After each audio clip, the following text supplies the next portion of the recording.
اعوذ باللہ من الشیطان الرجیم، بسم اللہ الرحمن الرحیم۔ ناظرین، ناظرات، سامعین، سامعات، آج کا ہمارا ٹاپک ہے SMS کے یعنی میسج کے متعلق ضروری اہم باتیں۔ آپ کو معلوم ہے کہ ابتدائی دور میں ملک عزیز کے اندر مختلف لیٹرز بھیجنے کے طریقے تھے۔ ڈاک خانے میں جا کر پوسٹ کیا جاتا یا پھر ڈاکیہ سائیکل کے اوپر جگہ جگہ پر وہ پیغام پہنچاتا اور اس طریقے سے وہ لیٹر بھیجتے تھے۔ یا اگر لیٹر کے بغیر ہی کچھ عام لوگ جو تھے، ان پڑھ لوگ تھے، شادی بیاہ کا کوئی موقع آتا تو وہ کسی بندے کو سائیکل پر یا گدی پر بھیجتے اور وہ جا کر دیہی علاقوں میں، دیہاتوں میں گاؤں میں وہ جا کر اس طریقے سے پیغام پہنچاتا۔ اللہ کا بڑا فضل اور کرم ہوا، موبائل کی دنیا آئی تو اللہ کریم نے میسج کو بہت مشکلات سے آسانی میں تبدیل فرما دیا۔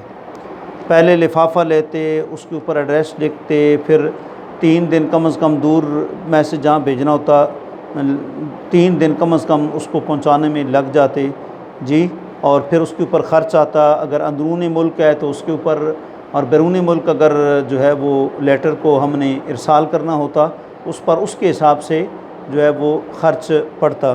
لیکن اللہ کا فضل ہوا، اللہ کریم نے موبائل کی دنیا کو آباد کیا اور یہ اس کا اعلان ہے کہ وَيَخْلُقُ مَا لَا تَعْلَمُونَ، میں وہ چیزیں ایجاد کروں گا، وہ چیزیں پیدا کروں گا جو تمہارے علم میں نہیں ہیں۔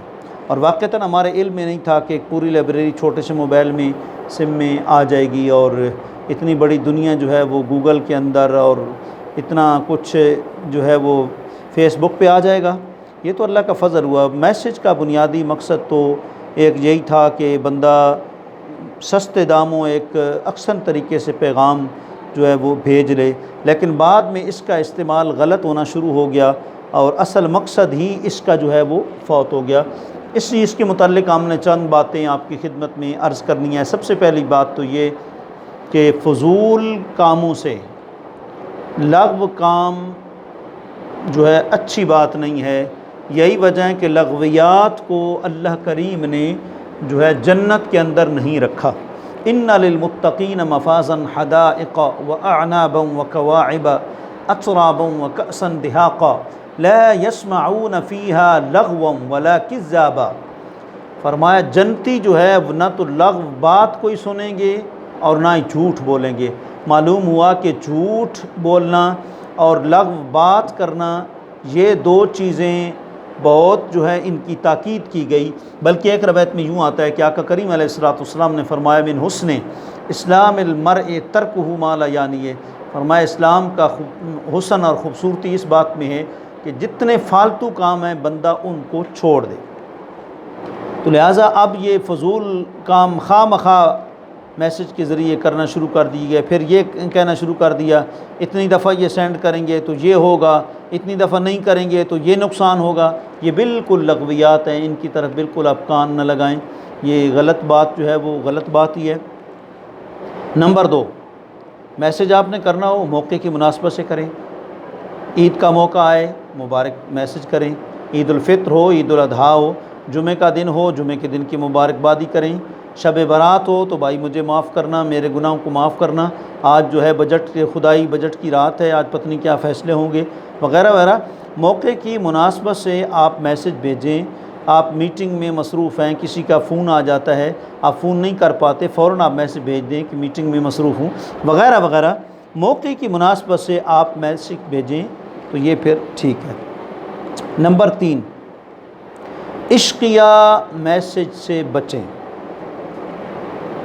ہمارے نوجوان لڑکے ایک دوسرے کو اور اس طرح کی نوجوان لڑکیاں لڑکوں کو عشقیہ وہ طرح طرح کے میسج بھیجتے ہیں۔ تو بعض دفعہ لڑکیاں بن کر دوسرے کو دھوکہ دیتے ہیں، بعض دفعہ لڑکے لڑکیاں بن کر کیا کرتے ہیں دوسرے کو دھوکہ دیتے ہیں۔ چونکہ میسج ہو رہا ہے وہ کچھ سمجھ رہا ہے، حقیقت ایسی یہ ایک مسلمان کا شیوہ نہیں ہے۔ اجنبی عورتوں سے عشقیاں باتیں کرنا یہ بالکل منع ہے، بلکہ قرآن مجید میں موجود ہے وقرن فی بیوتکن ولا تبرجن تبرج الجاہلیہ. اور آپ کو پتہ ہے کہ کیا کہا گیا ہے؟ کہا گیا ہے کہ آپ کن کو کہا گیا؟ صحابہ اکرام کو. آپ نے ازواج مطہرات سے بات کرنی ہے، ایک تو پردے کے پیچھے بات کرنی ہے، لا تخضعن بالقول یطمع الذی فی قلبہ مرض. دوسرا یہ کہ ازواج مطہرات کو کہا گیا کہ آپ نے بات کرنی ہے تو آپ نے کس لہجے میں، مطلب ہے کہ بالکل نیوٹرل لہجے میں بات نہیں کرنی. تو یہ تو ازواج مطہرات ہیں، ہماری مائیں ہیں، ان کو ان کے بارے میں یہ کہا گیا صحابہ اکرام کو کہ پردے میں ان سے بات کرنی ہے. یہ معاملات تو پھر عام آج حالات میں جن میں ہم جا رہے ہیں جی، پھر قرآن نے واضح عورتوں کے بارے میں کہا کہ مطلب یہ ازواج مطہرات تو بے مثل ہے نا. یا نساء النبی لستن کاحد من النساء. قرآن نے کہا کہ حضور کی ازواج جیسی تو کائنات کی کوئی ہستی نہیں ہو سکتی. ہم بات مطلب ہے کہ عام عورتوں کی کر رہے ہیں کہ عام عورتوں کے متعلق قرآن نے کہا ان کیدکن عظیم، ان کا مکر بہت بڑا مکر ہے. دیکھیں، ایک طرف قرآن نے پوری دنیا کے سامان کو قلیل کہا، قل متاع الدنیا قلیل، دنیا کا سامان تھوڑا ہے، اور دوسری طرف کہا کہ ان کا مکر جو ہے وہ بڑا ہے.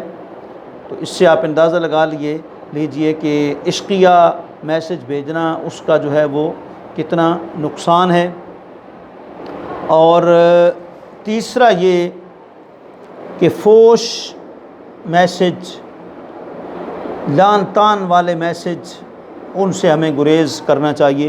دیکھیں جامع ترمذی کتاب البر والصلہ باب ما جاء فی اللعنہ کے اندر 1977 پر یہ حدیث پاک موجود ہے. آقا علیہ الصلوۃ والسلام نے ارشاد فرمایا کہ مومن طعن کرنے والا، لعنت کرنے والا نہیں ہوتا، اور نہ ہی فوش گوئی اور غلط باتیں کرنے والا ہوتا ہے. یعنی مومن کے یہ شان نہیں ہے. اس کے ایمان کا تقاضا یہ ہے کہ اپنی زبان کو بری باتوں سے جو ہے محفوظ رکھے اور اچھی بات کہے. قولوا قولا حسنا، قول معروف و مغفرۃ خیر من صدقۃ یتبعها اذی، ایسا کرے تو یہ بالکل ٹھیک ہے، اس میں کوئی حرج نہیں ہے. اور پانچویں بات، میسج بھیجنے سے پہلے نمبر کنفرم کریں. جس نمبر پر میسج بھیجنا چاہتے ہیں اس کو اچھی طرح کنفرم کر لیں. یہ نہ ہو کہ آپ نے کچھ سمجھ کر آپ نے میسج بھیج کر بے فکری کا اظہار کر دیا ہو کہ میں نے پیغام بھیج دیا، اگلے نے پڑھ لیا ہوگا اور اگلا جو ہے نمبر ہی جو آپ کا مطلوبہ ہے وہ نہیں ہے، کسی اور کو چلا گیا ہے، تو پھر بھی کام خراب ہو گیا. چھٹی بات یہ ذہن میں رکھیں کہ آپ کوئی تصویر دوسروں کو کر سکتے ہیں، اس معاملے میں اللہ تعالیٰ کا دل میں خوف رکھیں. نہ ہی کوئی غلط یا فوش یا اجنبی عورت کی تصویر اپنے پاس رکھیں اور نہ ہی کسی کو سینڈ کریں. اس طرح دوست ایک دوسرے کو لڑکیوں کی تصاویر کرتے ہیں، یہ سراسر فحاشی اور گناہ کا کام ہے. اس سے ہمیں جو ہے وہ بچنا چاہیے. نمبر 7، میسج جب بھی بھیجیں وقت کا ضیاع نہ کریں.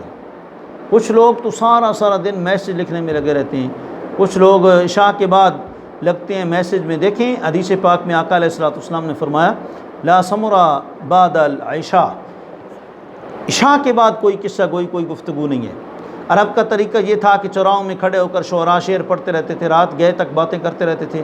آقا علیہ الصلوۃ والسلام کو پتہ چلا تو آپ نے فرمایا لا سمرا بعد العشاء، عشاء کے بعد کوئی قصہ گوئی اور کوئی گفتگو وغیرہ کسی قسم کی نہیں ہے جی. تو لہٰذا ہمیں عشاء کے بعد میسج نہیں کرنے چاہیے، بلا ضرورت فون کا استعمال نہیں کرنا چاہیے. اور نمبر 8، بعض دفعہ بے دہانی میں یا یہ کہ بچے موبائل کے مختلف بٹن دباتے ہیں اور جو ہے وہ پھر بٹن دبانے سے کوئی آپشن بیچ میں کھل جاتا ہے جی، تو اس لسٹ میں پہلے نام مطلب ہے کہ کوئی خالی ہوتا ہے یا نام لکھا ہوتا ہے، اس پر میسج بھیج دیتے ہیں، جبکہ بٹن دبانے والے کو علم بھی نہیں ہوتا. تو بعض دفعہ بار میسج جو ہے ریسیو ہوتے ہیں، تو اس سے بھی احتیاط کریں کہ آپ کا بیلنس بھی ضائع نہ ہو اور دوسرا آدمی پریشان بھی نہ ہو. تو لہٰذا میسج کے اندر ان سب چیزوں کا جو ہے وہ خیال رکھیں، پھر میسج بھیجیں، ورنہ وقت کا ضیاع نہ کریں. قیامت والے دن صحت اور فراغت کے بارے میں خصوصی طور پر سوال ہوگا، یہ وقت تم نے کہاں لگایا ہے؟